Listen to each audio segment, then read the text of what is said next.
So I just sweated my way out of my sweatshirt, and the irony of it is, it's like 40 something degrees outside, but I have like these glass windows here in my room where it lets in a lot of light, and it makes my room here really warm, even though it's really cold outside. And it gets me every so often. I'll think it's really warm in here and then go outside and freeze to death because I've been thrown off. But that's just fall. And today I'm going to be doing the finally fall tag. I was tagged in this by Justin from Trying for Reads and Alana from the Awkward Book Nerd. So I thought I'd give this tag a go.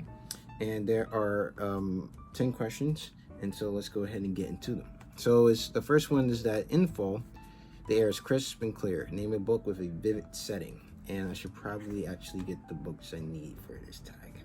Now that I have the book for this particular tag, for prompt one, I'm going to use War Girls by Tochi Onibuchi. The setting for this is Nigeria in the future. The world has been ravaged by nuclear war, so the environment, some of the environment is, is irradiated. The setting for this is pretty vivid because you have the irradiated like wastelands. It takes place in the jungle. It takes place in these futuristic cities, and so the setting for this was really good, and definitely something that stuck with me after I finished reading it. So that is for prompt one.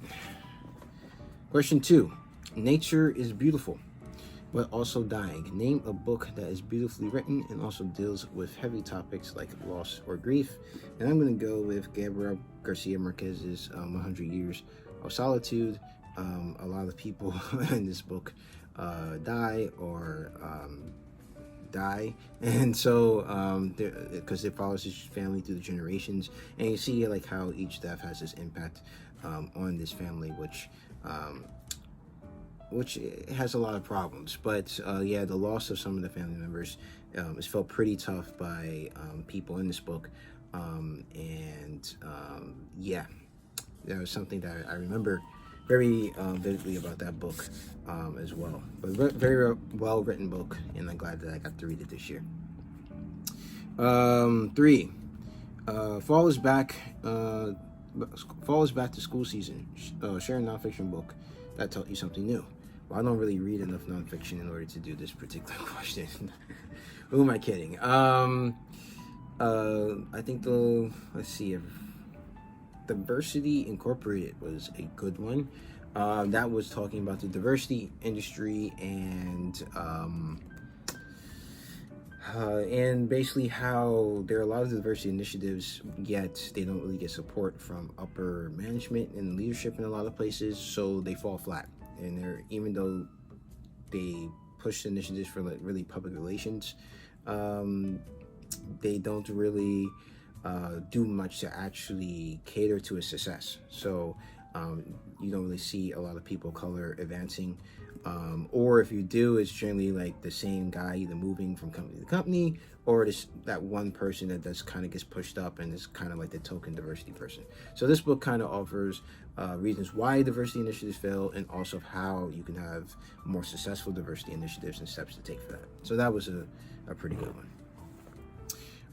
Question four. In order to keep warm, it's good to spend some time with people we love. Name a fictional family, household, friend group that you'd like to be part of. So for me, I'm going to pick War and Peace. This was basically is a family-driven drama.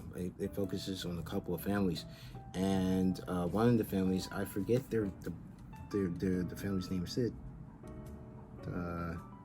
I forget their family name, but I really enjoyed the family aspect of War and Peace. They're a very loving family, and I think Tolstoy did a very good job at relaying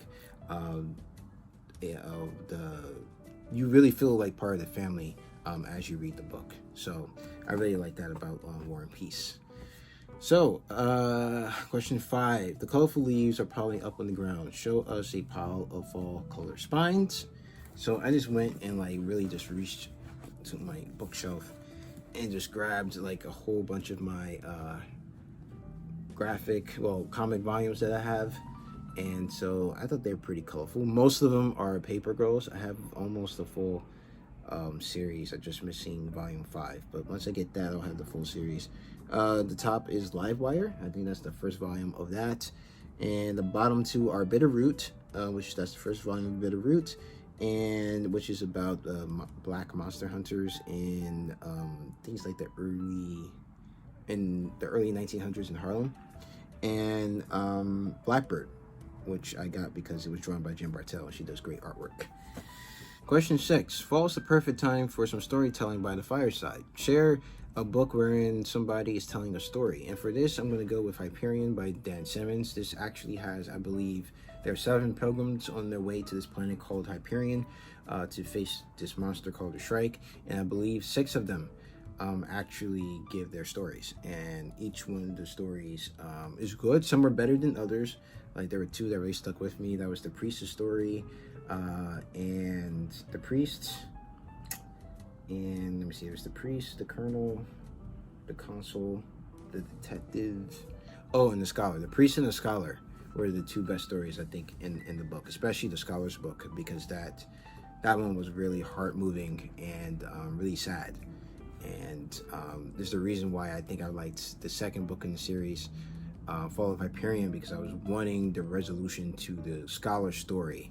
I wanted to see the resolution to that, and it was like nerve-wracking reading the second part to see how that was going to end. But I'd definitely choose Hyperion for this prompt. Number 7, The Nights Are Getting Darker. Share a dark, creepy novel. I'm going to share, I think it's more a novella than a novel, but that's going to be The Ballad of Black Tom by Victor Laval, I believe. And this is actually a retelling of a H.P. Lovecraft story. And I really liked it. It kind of is very H.P. Lovecraftian, and there's horror, and it's very creepy. And I think Jesse from Bow Ties and Books told me about this one, and I really liked it. Really loved that story. Number 8, The Days Are Getting Colder. Name a short, heartwarming read that can warm up someone's cold and rainy day. I don't really read any books that I think could be heartwarming reads. I mean, I did like Oscar Wilde's, what was it called? The Importance of Being Earnest. I'll put it up here. But I really like that. I found that to be funny, lighthearted, and I'm not sure if it'll warm up someone's heart, but I really do think that one was, I think fits this prompt. It's short too. It was I think the audiobook was like an hour 45 minutes, so it was really great. A really great short read, and funny too, because I actually laughed out loud at parts of it. All right, 9, Fall. Luckily, it's my favorite season. It's not mine.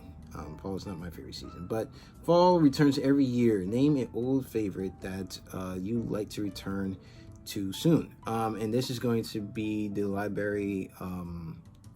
The library. Oh, I forget the name of it now. I think it's the Library of Mount Char.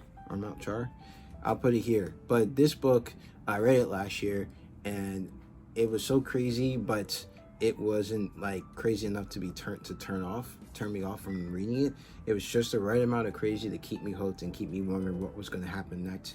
And every time he outdid his last type of crazy, I was like, wow, yeah, he actually pulled that off. So this is something I definitely want to get back to. I think it's the Library of Mount Char, that's just what it's called. And I definitely want to get back to this. I meant to do it in October, but I started listening to other creepy stuff and didn't get a chance to re-listen to the audiobook for it. But I'll definitely be doing that before the end of the year. And question 10.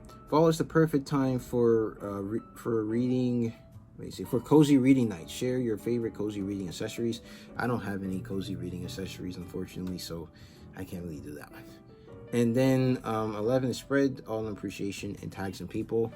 So I think I'm going to tag Zoe from You're a Book Nerd, I think, or You're a Book, I forget her channel name. I'll put it in the comment section below.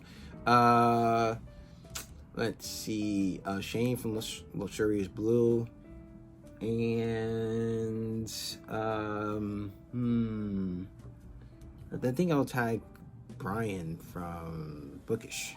I'll tag him too. So yeah, that is this tag. I'd like to thank Alana and Justin for tagging me in this video. I had fun, doing it. I have to put all the stuff back and stop sweating because the sun is like really beaming here. But I want to thank you for watching.